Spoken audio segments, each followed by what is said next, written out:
Previously on the Pavement Top 50. You can exhale now because track 28 is Stop Breathing. Amir, what are your initial thoughts about this song? I love this song. It appears in my top 20 that I sent you. I think it's number 14 there, so it's half of your number. Hey, this is Westy from the rock and roll band Pavement, and you're listening to The Countdown. Hey, it's JD here, back for another episode of our Top 50 Countdown featuring seminal indie rock band Pavement. Week over week, we're going to count down the 50 essential Pavement tracks that you selected with your very own top 20 ballots. I then tabulated the results using an abacus and some fucker named Gene. How will your favorite song fare in the ratings? Well, you'll have to tune in to find out. So there's that. This week, I'm joined by Pavement superfan Steven. Steven, how the fuck are you? I'm very good, JD. How are you? I'm doing quite stellar, in fact. It's a good day to be breathing and upright, you know? It is. Spring's in the air, winter's gone. I think things are looking up. Funny enough, it's snowing here today. First, we've passed spring. We didn't get any snow at all. And then, it turns into spring and all of a sudden we've got snow. So, who can fucking tell? No, but both. Yeah, thanks for having me on. It's like we said before, just before we started, I've been listening to the whole countdown so far, and it's been great. It's a nice little pick me up on the Monday morning when it drops, and it's a good feeling to think that there's going to be one a week for the whole year, pretty much. So I've been really enjoying it. Yeah. Oh, thank you so much. That means a lot. So let's make this about you now, and let's get right into your Pavement Origins story. Yeah. Okay. Yeah. So I mean, I'm 42 now, and I got into Pavement when I was about sort of 15, 16. So it was basically when Twilight came out. Oh, so okay. When I was a teenager, I was really into Radiohead at the time. I mean, I still am, but they were my band at the moment, so I was obsessively into everything that they did, and I would read all the interviews and get every release and bootleg and EP and thing that came out from that band. And I remember I was on holiday once, and I picked up a music magazine in the airport on the way over, and there was a big article in there about Pavement and the Twilight release. And I'd kind of heard of them a little bit. I kind of knew off them, but they were always sort of mentioned in the same breath as The Fall and John Peel and things like that. And so in my mind, I kind of built them up as a kind of scary, alternative, loud, punky, abrasive sort of band that was sort of unlistenable. And I kind of remember at the time, also around that time in the 90s, Blur brought out their self-titled album, the one that has song 2 on. Right. Graham Coxson was going around on the interview circuit and saying, "Oh yeah, this album's influenced by, really really hard, unlistenable American bands like Pavement." And I was like, "Oh, okay, yeah." So this, in my head, I'd kind of built them up as something a bit difficult. And then I saw this article in this music magazine. It must have been Q magazine or NME or something. And they just came across like a really nice bunch of guys. And I thought, right, when I get back from holiday, I'm going to buy that record. It sounds really good. The other thing was that the main draw at that time was the Radiohead Godrich? sort of connection, Godrich. Yeah. So he Nigel Godrich produced it. They had Johnny Greenwood playing harmonica for some reason on Platform Blues and on Billy. And so I bought the album purely on that sort of thought, really. I'd never heard any of their songs, didn't know anything about them. And I remember getting home, putting the CD on, and the first song is Spit on the Stranger. So that was the first Pavement song I'd ever heard. Wow. And it's got such a lovely, warm introduction and those sort of synth pops and the sort of, and the vocal and the melody. I thought, wow, this is great. This isn't what I was expecting at all. I was expecting something really hard and, almost the kind of stuff that you hear on Westy, Yes. And so, I loved it. I got really into that album. I loved every track on it, really. Especially Carrot Rope. Loved Carrot Rope. I don't quite I don't quite get the kind of the sort of online hate that song gets. I think that's a great song. But yeah, from Terror Twilight, I then kind of worked backwards and picked up all the CDs in kind of reverse order. I got, I think, Bright in the Corners next. And then kind of worked backwards, Crooked Rain. Wowie's Eye was hard to find, I think, in those days. I couldn't find it, so it took me about a year or so to track that CD down. So yeah, that is. Yeah, hey? I wonder why that is. I don't know. I think it was in the 90s. It was kind of like, there wasn't, the internet wasn't so prominent. You almost didn't know what a band's back catalogue was. You had to kind of track it down and search it out in record stores and read about them in magazines. And for whatever reason, that record was hard to track down. But yeah, so by the time I went to university, I think I had all the albums. But then unfortunately they broke up. Yeah. So I kind of missed the boat on the sort of original incarnation. But then the SM debut came out, which is absolutely, that is my absolute favorite album by anybody of all time. Really fucking good. Yeah, it's so good. I mean, I still listen to that album now. Like it's what was it? 24 years old? Is it 23 years old or something as we speak? And pretty close. I think I listened to it last week. I still get something from that album. Me too. I listened to it for like 3 days in a row 2 weeks ago. Listened to it for like 3 days in a row, just straight. It's still got it, hasn't it? It's every song on there is fantastic. The sort of guitar work, the melodies. It's just, and I think sometimes it's quite a poppy, immediate album. Yeah. And sometimes those sorts of albums don't really have the longevity. But for whatever reason, this one does. It's really got a lot going on.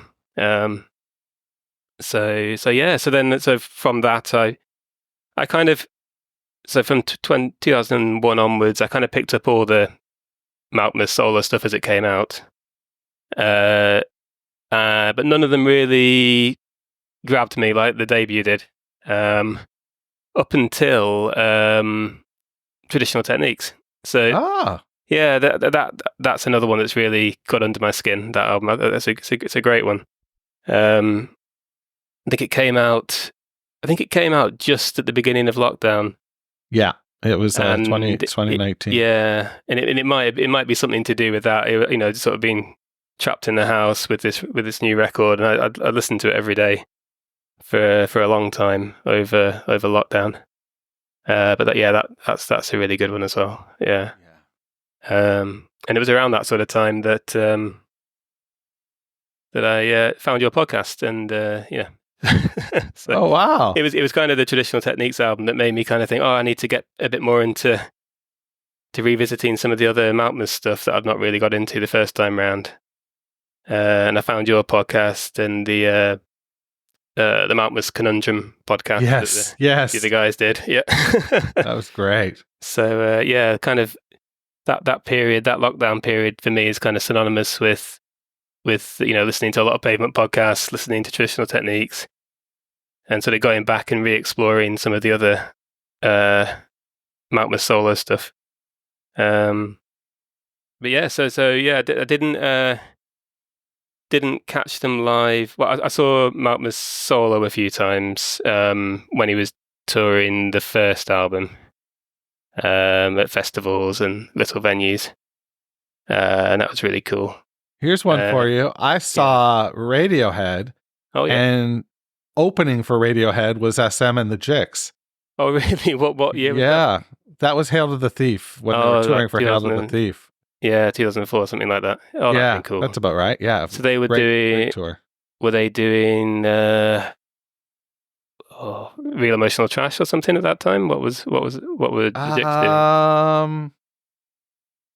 Whatever came after Pig Lib. Pig Lib. Okay, cool. Yeah. No, the one after Pig Lib.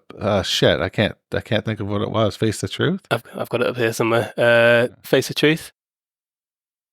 Or Real Emotional Trash. One of those two. Yeah. That's pretty cool. Yeah. So, did you get a chance to see Pavement live ever? I did. Well, I when they regrouped in 2010, I seem to remember.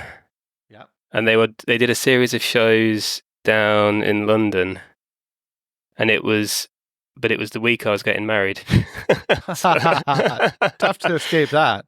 So I didn't go, but I thought about it. It was almost like, travel down to London, come back, get married the next day, and I thought, no, that's not going to work. So I'll skip that. Good. But then I thought, that's wise. But then I caught them on the most recent tour, and that tour was fantastic. That really, I was completely obsessed with that tour. It was so good. Where good. did you see them? Manchester? Yeah, I saw them in Leeds and Manchester, and then the following year they played a little one-off festival in the UK called Blue Dot, and they were headlining. That's right. Yeah, and that was really cool. Yeah, you got to some of the UK gigs, didn't you? Yeah, I saw every stop except for Leeds. Oh, no, that's a shame. Yeah, Yeah. So you're at Manchester. Yeah, that was a good one. I thought so too. Yeah, that I remember on that one they opened with Major Leagues, didn't they? That's which right. I think, which is I always think that's a bit of an odd intro song. It doesn't really get things going in the same way. It sort of set the mood for the night. Like it was a more mellow show for sure. Definitely. It's but still great. Still a great song. Yeah. But yeah, no. But then, so the funny thing about the Leeds gig was, I went with my brother, and we went for some food beforehand and a couple of drinks, and we were in this Indian restaurant, and the waiter comes over and says, "Oh, you guys going to the Pavement gig later?" Because he must have seen our T-shirts and things like that.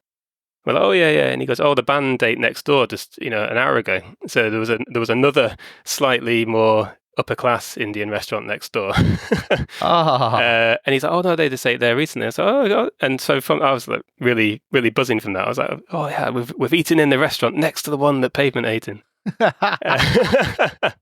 So we finished up there, and we're walking up to the venue, and the doors opened, I think, at 7, and it was probably about 1 or 2 minutes to 7 o'clock. And we're walking up through the town centre, and as we're walking, we kind of notice that we're kind of walking in step with this other group that are kind of walking in at the same speed and in the same direction. It's a bit awkward when you're kind of trying to overtake each other. And I thought, hang on, they've got those sound like American accents. And so I look over, and it's Bob and Spiral walking up to the venue. Get out. And bear in mind that the doors are just about to open, so they're just like strolling up through the city centre like they've got all the time in the world. Jeez. And I was like, I don't normally do this, but I've got to say something, And I'd had a couple of pints by this point, so I was feeling a bit more confident. But so as we got to the traffic lights, I stopped them and said, "Oh, sorry guys, just got to say hello, a big fan." And they were really, really nice guys. Just stopped, and we sort of stood there by the road and chatted for about 5 minutes or so. And they were in no rush at all to get to the venue or start the gig or anything like that. So really, really nice, really nice guys. And from that point, it was just a great gig. Yeah. Oh, that's so fun that you got to meet them. They're so gracious, right? Yeah, no, really, really good guys, and just chatting like it was nothing, Yeah. and asking where we were from, and they were talking about how they'd played at the same venue with Sonic Youth like back in the 90s, and and just stuff like that. Just really, just really nice little moment. And then managed to meet them a second time at the Blue Dot Festival the year after. Wow! Because I don't think this was really it wasn't really picked up online that much. But on the first sort of event of the day at the festival was it was on the poster described as a listening party. And I thought a listening party with Pavement, and it was a sort of event curated by Tim Burgess from the Charlatans. Okay. He does these sort of online listening parties where he plays an album and people listen along live and, that sort of thing. And so I thought, okay, that's probably just, in a tent somewhere, they're probably playing a Pavement album and maybe talking about it on stage, that sort of thing. So I thought, well, I'll head over to that before we go and see any bands. And so I head over to this tent, turn the corner, and it's the entire band are on in this tent, up on this little stage, and there's probably about, I don't know, maybe 200 people on sort of chairs. It's like a sort of wedding tent, like chairs in a row. And they're playing Wowie Zowie through the speakers, and they've got this interviewer on stage, and she's just talking to them about the album as they play it through, like track by track. And so you got like a sort of track by track rundown of every song of Wowie Zowie. And it's so surreal to sort of turn the corner, step into this tent, and Mount Merce and the rest of them are all on stage, and they're doing that kind of track by track, blow by blow rundown of every song on Wowie Zowie. And I was just like, I wish I had a bit of paper to write some of this stuff down or to remember what they're saying, because it was really good sort of behind the scenes commentary stuff. Yeah, exactly. It's like those sort of on TV here, on say like on like a Friday night, we might get a sort of behind the scenes documentary on some 80s band or something, and they're sitting at the mixing desk and they're talking about how they recorded this album years ago. And it was like that, but for a band you actually like, and for an album an album you're actually really invested in. So that was really cool. And then So what's your go-to record these days?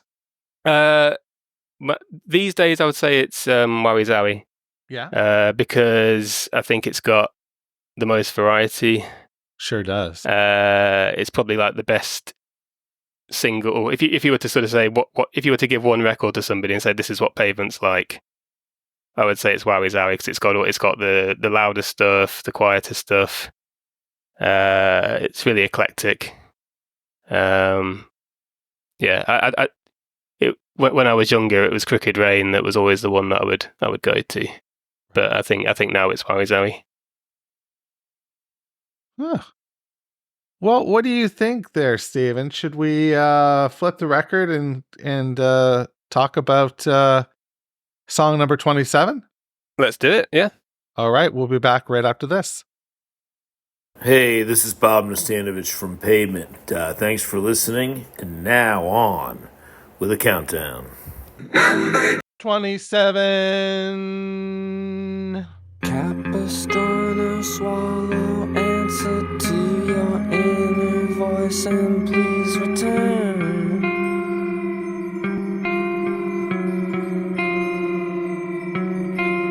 God installed that radar in your pointy little beak so you'd return.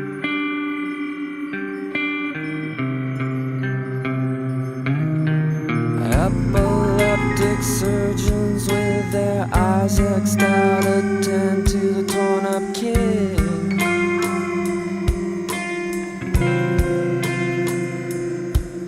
Who salivate and reckon with all the sick things that you did.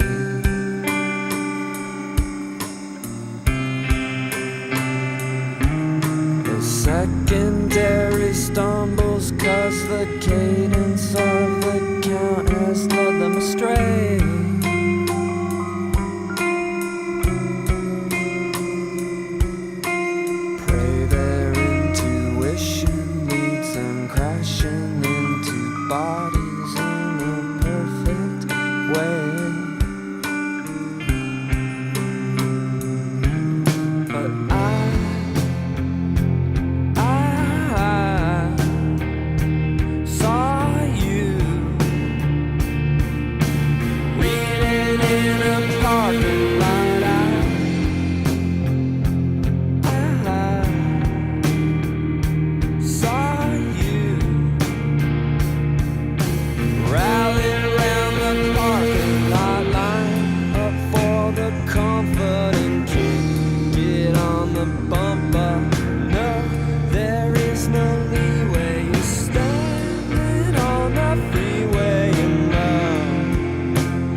students are like virgins with an itch they cannot scratch.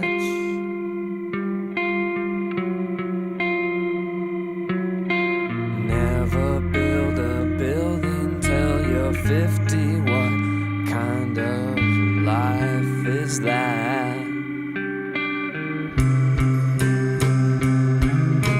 Stalled out on an escalator, wishing which way to return, up or down.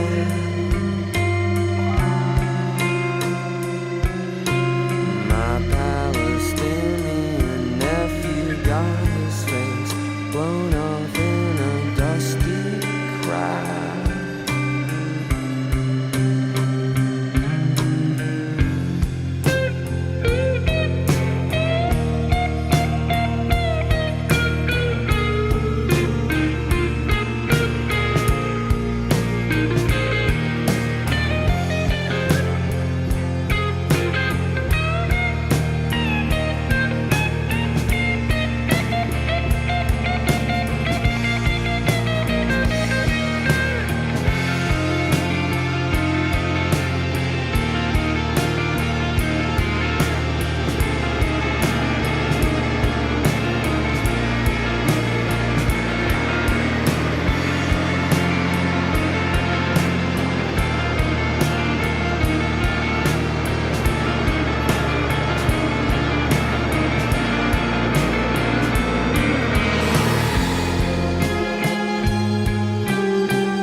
It's the fourth song from Terror Twilight on the countdown.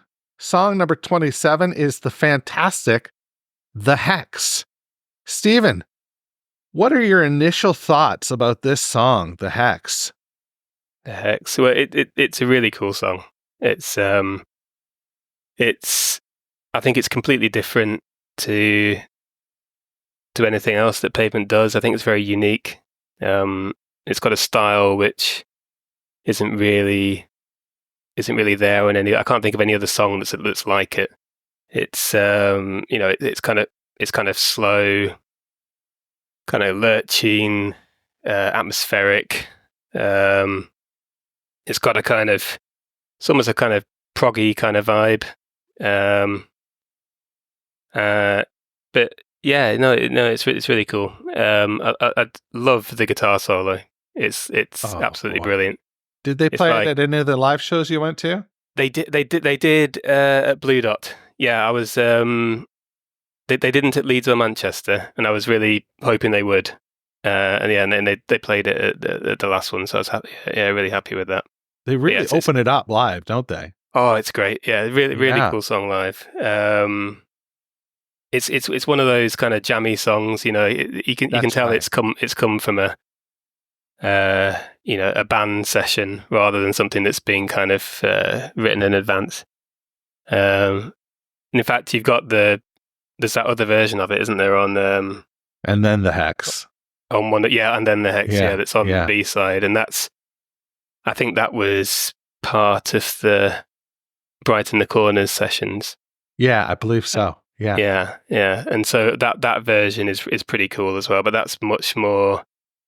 It hasn't really got that kind of haunting sort of vibe to it. It's more kind of crunchy and rocky.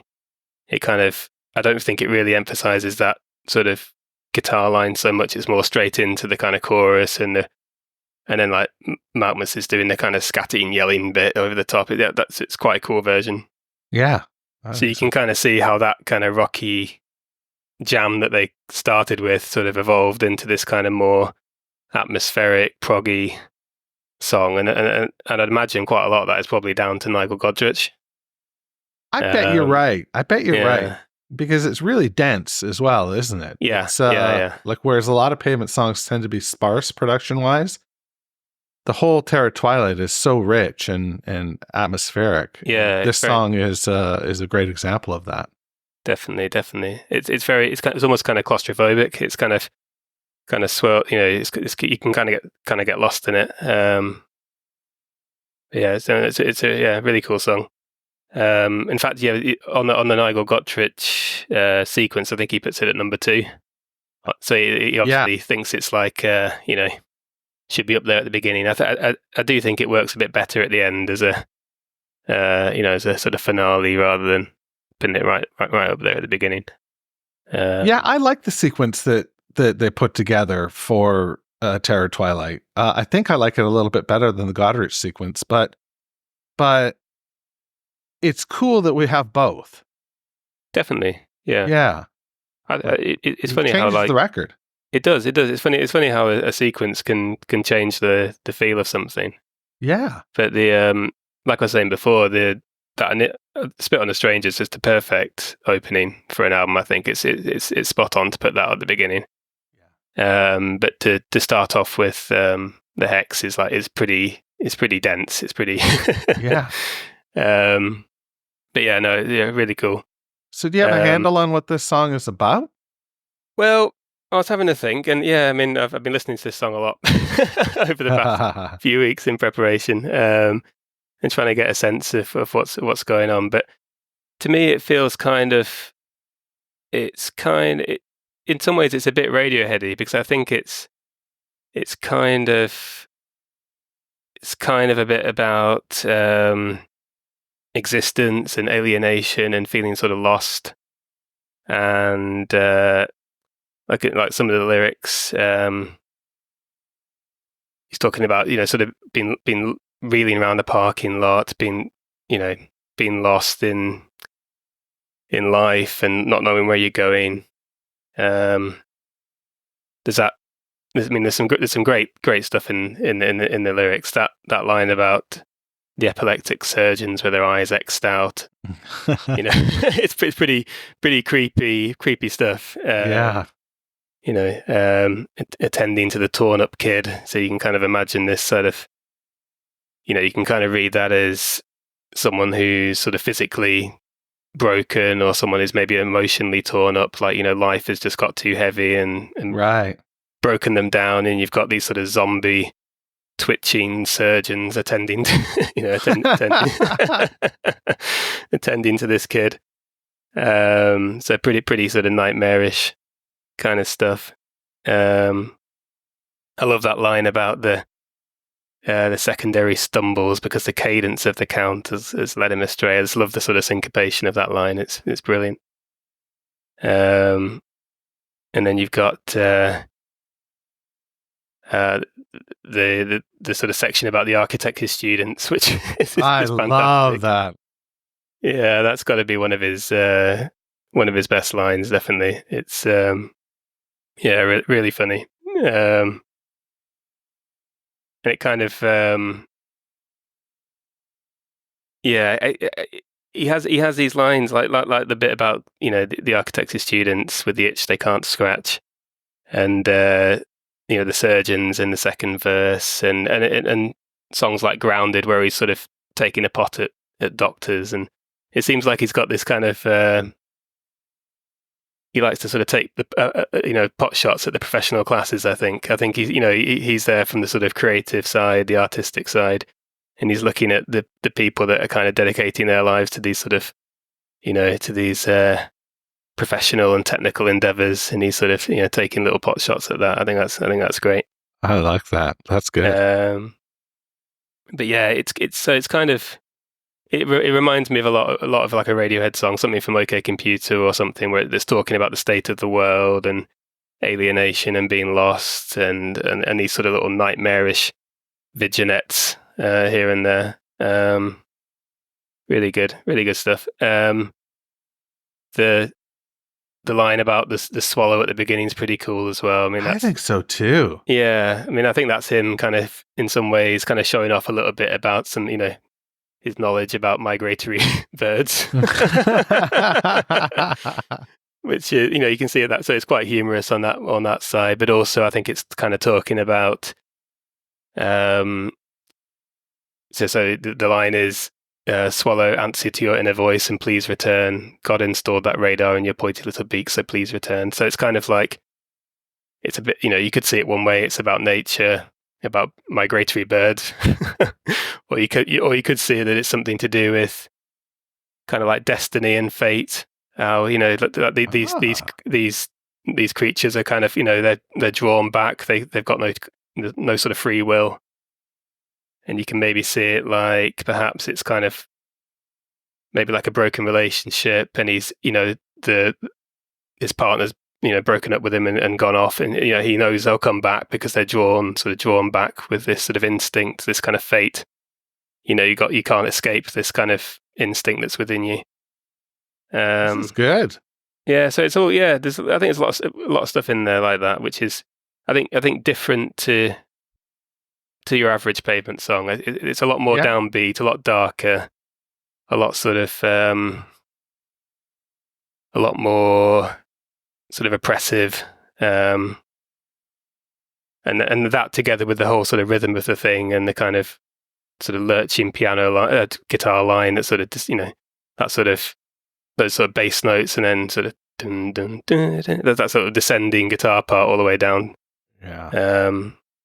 Yeah, really cool stuff. Nice stab on the SM lyrics though, because for real, he's really tough to nail down, right? Like it's really tough to figure out what he's saying because it does change so much. It is like phraseology in a sense, like just throwing out neat syncopatic phrases and bits of thoughts and bits of ideas, and then you get this structure, very cool.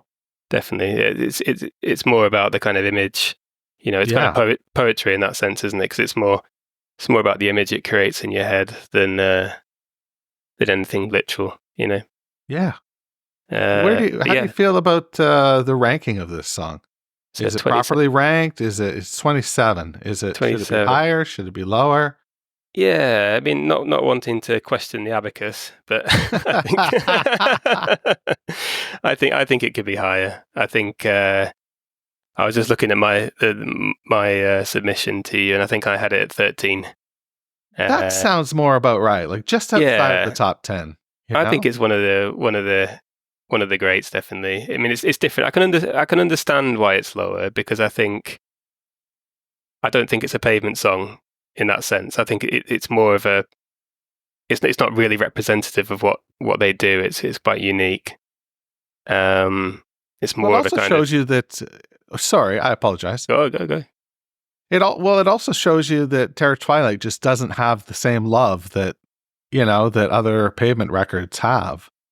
Like people, like some of the songs are held back because people, like a lot of people have Terror Twilight as number 5. The rest of the records are interchangeable. Like, oh, I have Slanted at number 1. Oh, I have Crooked at number 1. Oh, I have Wowie Zowie at number 1. But most people have Terror Twilight around 5, it seems. Yeah. No, I can understand that, and I think maybe because this was the first record that I got, you don't come to it with all that sort of baggage, really. That's right. You can kind of see it as an isolated record rather than in the context of everything else. But no, I think it needs to be higher just for the guitar solo alone. It's like it's so good.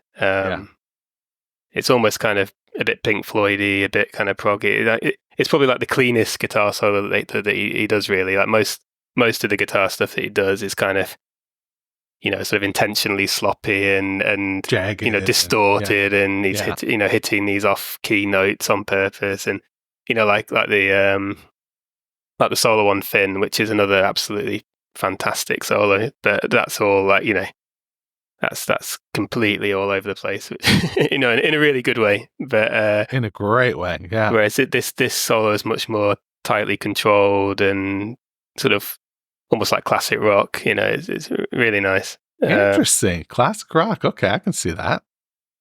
Yeah, I could see it on the Dark Side of the Moon or something like that. Yeah.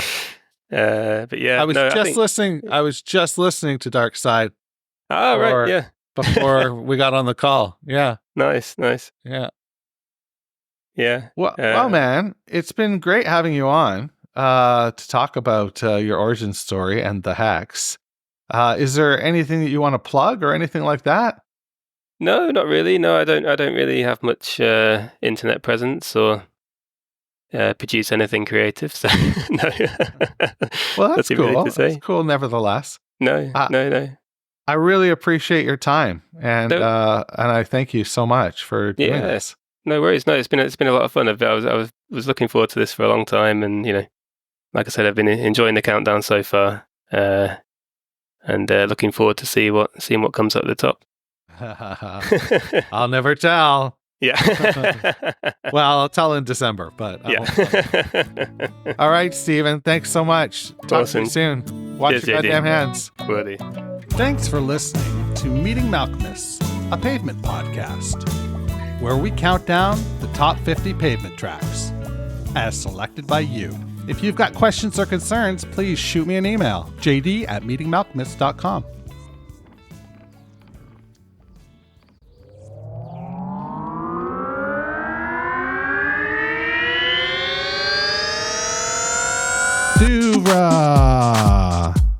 Podcasts and such.